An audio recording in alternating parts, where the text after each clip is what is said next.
Business etiquette in Germany. How to successfully navigate through meetings and job situations in Germany is today's topic. This is the Expertly German podcast, a podcast aimed to help you learn German for your daily life and career.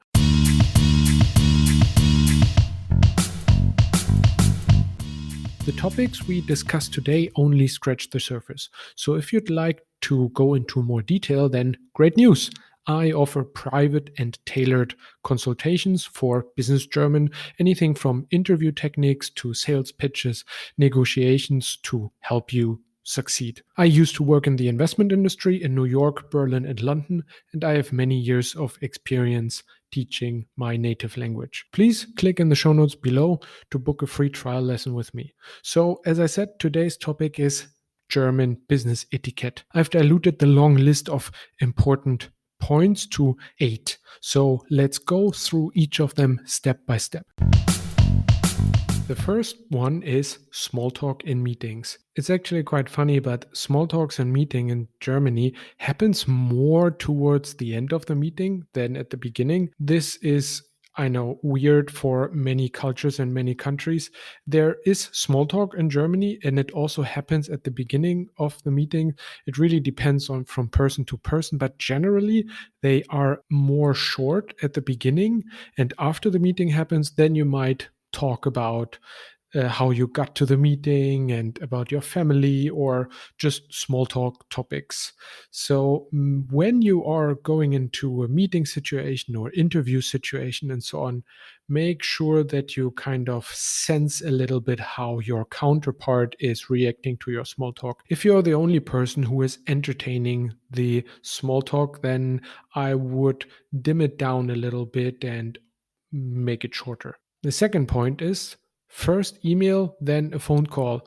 Cold calling or just calling people in generally in Germany doesn't work as well. Send people an email first, then wait a couple of days, for example, 2 to 5 days, and then give them a call and refer to the email that you originally sent.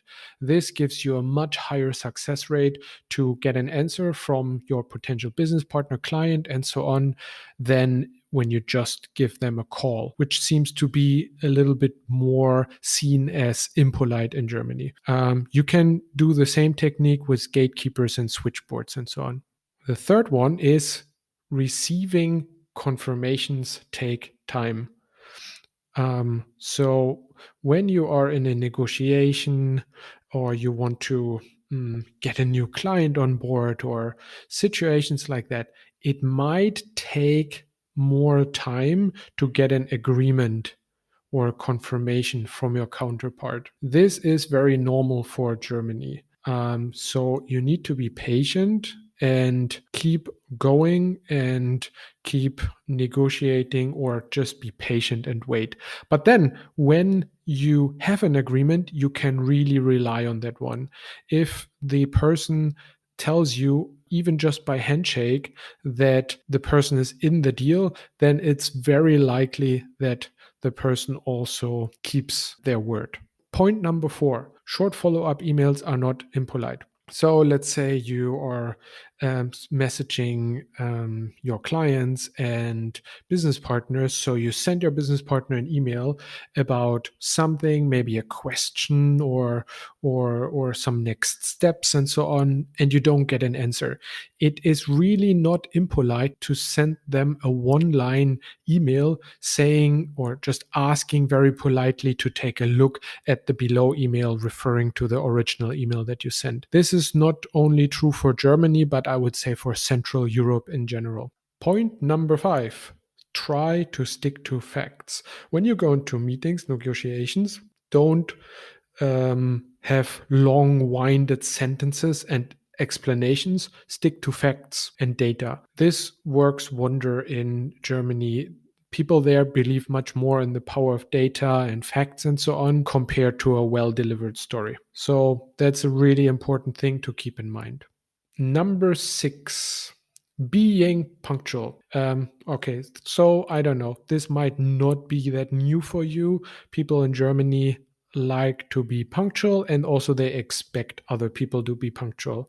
So even if you're 10 minutes too late, or even 8 minutes too late, might offend your business partner or the person that you're going to meet. Make sure you're at the location early. You can put in some buffer time, that in case something happens, a traffic jam or a delay in the trains or something like that, that you still have some time to buffer unforeseen circumstances. So try to be on time. On time means be at the meeting place 5 minutes before or something like that. Just don't try to be more than 10 minutes too late. Number 7, dress appropriately. Well, what does that mean? In Germany, I would say the dress code generally is more conservative. So, business meeting most of the time means business suit. That way, you stay on the safe side.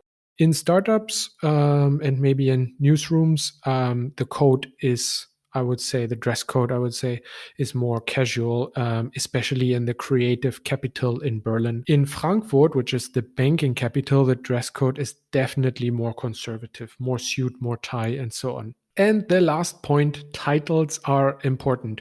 Address people with their title. So if someone is a doctor, say doctor. If someone is a professor, say professor. And you are using that together with their last name. So Dr. Müller, Professor Meyer, and so on.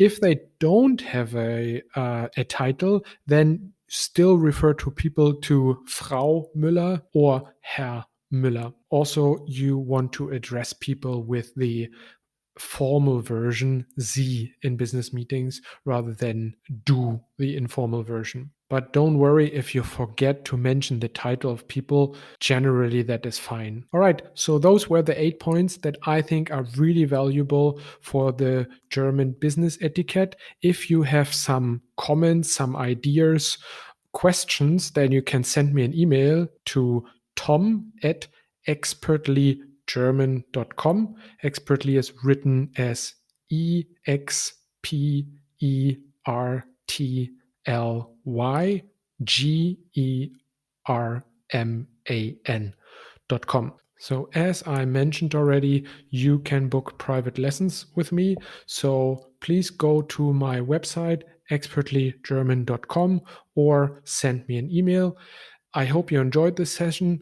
Cheers, guys, and bis bald.